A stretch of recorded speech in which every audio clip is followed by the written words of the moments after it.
مرحبا، السلام عليكم ورحمة الله وبركاته. ويلكم باك إن ماي تشانل. كيف حالكم؟ طيبين؟ شو أخباركم؟ نرجع لكم نعود من جديد. كيف أسوي عنوان أمريكي عشان أستخدمه في الباي بال الأمريكي وعشان أستخدمه في الطرود اللي تجي من أمريكا. يجمع لكم الطرود الأمريكية اللي مشترينها من أمريكا وتستخدمون هذا العنوان والرقم تليفون. راح أعطيكم موقعين. واحد موقع تاخذون منه رقم تليفون أمريكي، هاتف أمريكي، والموقع الثاني راح تاخذون منه عنوان أمريكي. طبعا تسجلون معلوماتكم السعودية، مثلا أنتم في السعودية تسجلون معلوماتكم السعودية وراح يعطيكم عنوان أمريكي. تمام. العنوان الأمريكي يعطيكم الولاية، يعطيكم رقم هاتف، يعطيكم كل شيء.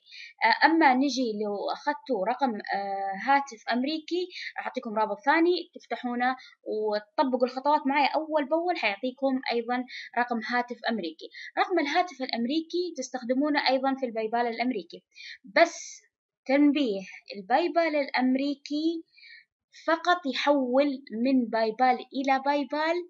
ما تقدرون تستخدمون فيزا، ما تقدرون تستخدمون حسابات يعني بنكية، تمام، سعودية إذا كنتوا في السعودية. ثاني شيء، الباي بال الأمريكي ما تقدرون تشترون منه من أي موقع، بس ممكن موقع آي باي، راح أوريكم بعد شوية. طيب، الحين كيف أسوي حساب عنوان أمريكي. عنوان أمريكي من هذا البرنامج، هذا الموقع. راح أحط لكم الرابط في صندوق الوصف. تحطون اشتراك مجانا أو تسجيل الدخول لو كنتوا أنتم مسوين حساب. طبعا هو يطلب منكم بريد إلكتروني وكلمة مرور عادية تسوونها، أي بريد عندك إلكتروني في جهازك تسويه وكلمة مرور. تمام، أنا عندي مسوية من قبل بس راح أوريكم. أسوي لكم تسجيل الدخول، يعني بس تحطون إيميل وكلمة مرور. تمام، أنا عشان ما بطول عليكم سهل سهل جدا، يعني تسوون اشتراك مجانا، تحطون إيميل وكلمة مرور. أنا الحين راح تفتح حقتي، فخلاص أسوي تسجيل دخول وأدخل. تمام، تسجيل الدخول وأدخل. أنا موجود حسابي، تمام، حاطة كلمة مرور. بريد إلكتروني اللي هو يا بريد إلكتروني اسم مستخدم كلمة مرور. خلوها تلقائية محفوظة في جهازكم عشان راح تستخدمونها بعد فترة لو كنتوا لو عندكم طرود. تمام، أنا الحين عندي معلوماتي هنا. أعطاني عنوان في الولايات المتحدة الأمريكية هنا، ترى يعني لونه أورنج يعني، بس أنا مقفل عليه. وهنا عنواني أساسا اللي أنا كتبته. كيف كتبت عنواني السعودي؟ هنا أدخل على كلمة حسابي أو لوحة التحكم أو حسابي، كونتينيو يعني لوحة التحكم بالإنجليزي أو حسابي، وأعدل لو كان في أي خطأ في عفوا العنوان السعودي. يعني أحط عنواني السعودي هنا. طبعا لو كان عندكم طرود من أمازون، من أي برنامج أمريكي تبع بضائع، يجيكم هنا إيش عندكم سلة، تقدرون تجمعونها مع بعض في عنوانكم الأمريكي، وبعد كذا تتجمع لكم وتجيكم. تمام، أنا عندي حاجة ثانية.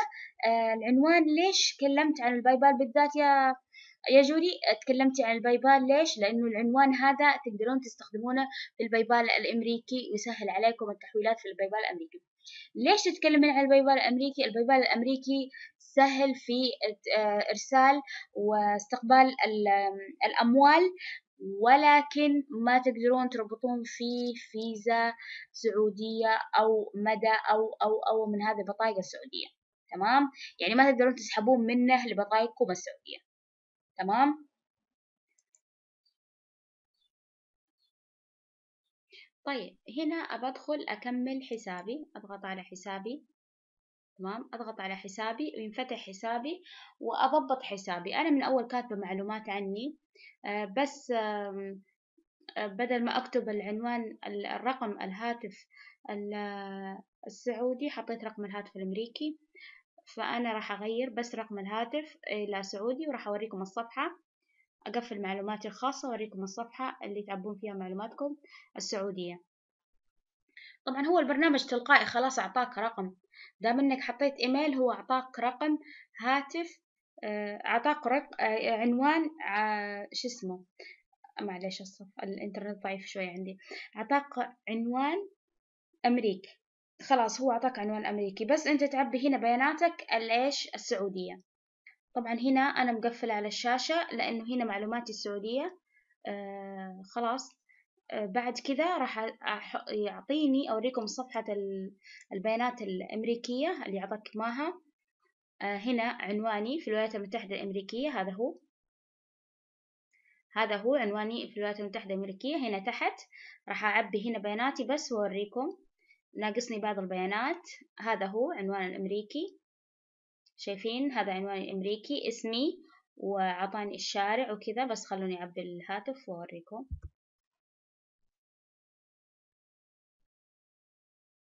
عندي الجهاز شوية معلق لأني ما حدثته.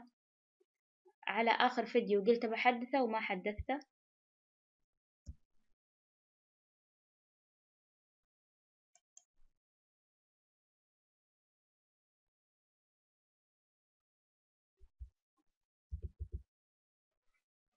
بس أحط رقم جوالي سعودي.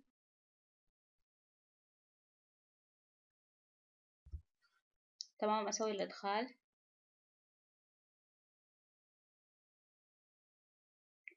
966 وتحط رقم جوالك اللي دائما المفتاح 966 بدون الموجب. هو دائما المفتاح يكون فيه موجب، أنت تحط 966 وبعدين تحط رقم جوالك. طبعا موبايلي أو STC أو زين أو غيرها، مثلا أنت تكون في السعودية. معليش على القروشة لأني أنا ملخبطة في رقم الهاتف. عرفتوا كيف تعبون بياناتكم؟ فخلاص كذا عندكم عنوان أمريكي في هذا تلاقونه في هذا البرنامج. ممكن تصورونه وتاخذونه وتحطونه في الباي بال، أو ممكن تصورونه وتاخذونه وتحطونه في الباي بال، أو ممكن إنكم تستخدمونه في الشحنات، استقبال الشحنات من أمريكا. تمام، هذا عنواني الأمريكي. عنواني في الولايات المتحدة الأمريكية جاهز هنا، بس أنا مقفل عليه. طبعا الاسم الشخصي والعائلي. السطر العنوان كاتبين لي، وكاتبين لي سطر العنوان الثاني STE وحاطين لي رقم، وحاطيني هنا الثاني، والمدينة بورتلاند أتوقع كذا، معليش. أورجينو ويونايتد ستيتس، وهنا رقم هاتف أمريكي. طيب كيف أجيب رقم هاتف أمريكي عشان أقدر أستخدمه للباي بال؟ تمام، أنا الحين عندي عنوان أمريكي، خلاص تمام، أقدر أستخدمه في الشحنات. أقدر لما أبغى شحنة أفتح من هنا هذا الموقع فأجمع شحناتي، وأصلا حيقول لك إنه عندك شحنة في السعودية، في أمريكا للسعودية. إذا أنت حاب توصل تجمع شحناتك هنا وتوصلها. تمام. كيف أجيب هاتف أمريكي؟ أجيب هاتف أمريكي من هنا، من تكست ناو. هذا البرنامج يتحمل في الأندرويد والأبل. الأبل يتحمل فيه، لازم يكون الأبل عندك شو اسمه أمريكي عشان تقدر تحمله، لكن الأندرويد يتحمل تلقائي. نيجي لهنا، هو هذا البرنامج تحط لك إيميل و باسورد، أو إنك تدخل عن طريق الفيسبوك أو جوجل أو أبل. تمام، أنا حدخل عن طريق جوجل لأن أنا عندي مسوي حساب من أول في جوجل. أدخل من هنا لأني أنا مسوي هنا في جوجل، فأدخل من هنا خلاص تلقائي على جوجل. فلما أدخل على تلقائي على جوجل يدخلني فيسبوك، حيدخلك على طول فيسبوك. هذا ميزته إنه يعطيك رقم. الرقم هذا تقدر تتصل به مجاني، تقدر تستخدمه في الباي بال. هذا الرقم الأمريكي اللي تقدر تستخدمه في الباي بال. إذا كيف أخذ رقم أمريكي، كيف أستخدم رقم أمريكي في الباي بال؟ عفوا، كيف استخدم رقم امريكي في الباي بال؟ من فين اجيب رقم امريكي للباي بال الامريكي؟ هذا هو البرنامج اللي يعطيك رقم امريكي. هذا تقدر تتصل فيه مجاني. هذا هو الرقم الامريكي، وهذا هو طالع هنا في الشاشة، هنا وطالع هنا. طبعا تقدر تتصل فيه وتقدر تستخدمه.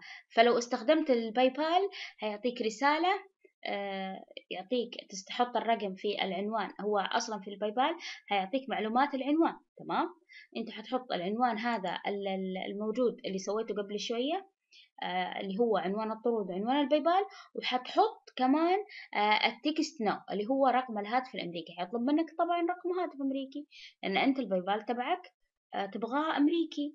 طيب ميزة البايبال الأمريكي زي ما قلنا أول الفيديو إنه فقط سريع في تحويل الأموال. أيضا ما تقدر تشتري منه من كل المتاجر. أيضا كمان العيوب إنك ما تقدر تشتري من كل المتاجر.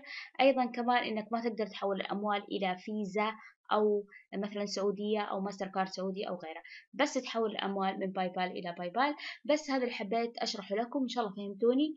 الموضوع وما فيه إني كيف أسوي رقم أمريكي أستخدمه في الباي بال، وكيف أسوي عنوان أمريكي أستخدمه برضه في الباي بال وفي الطرود. وأتمنى أشوفكم في فيديو جاي. اليوم الجهاز معلق علي بالقوة شرحت، فأتمنى إنكم استفدتوا وفهمتوا علي. وأي سؤال أي سؤال اسألوني في صندوق الوصف، عفوا في التعليقات، أنا جاوبكم عليه. إن شاء الله نشرح كيف نقدر نستخدم هذا العنوان في باي بال أمريكي، وكيف نستخدم الهاتف الأمريكي أيضا في باي بال أمريكي. أشوفكم في فيديو جاي، ومع السلامة. باي باي.